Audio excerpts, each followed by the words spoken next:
முதுமையான பருவத்திலேயும் தன் மகன் நிமித்தம் வெறுங்காலால் அழுதுட்டு மலைக்கு ஓடி போறாங்க. மறுபடியும் இவருடைய நிலை எப்படி இருக்குன்னா வனாந்தரமா தான் இருக்கு. ஆனா பொதுவா நார்மலா நம்ம இருக்கும்போதே வெறுங்காலால நம்மளால பாறையில போக முடியாது. வயதான காலத்துல முதுமை பருவத்துல வெறுமையான காலோட அவர் மலை மீது ஏறி போயிருக்காரு.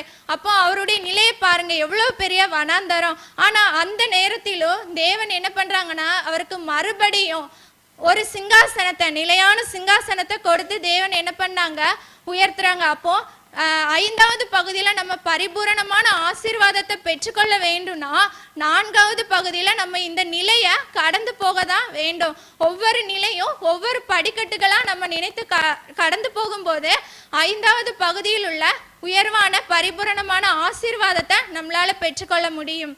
அதனால நம்ம நிலையை பார்த்து வனாந்தரம் என்று சோர்ந்திடக்கூடாது.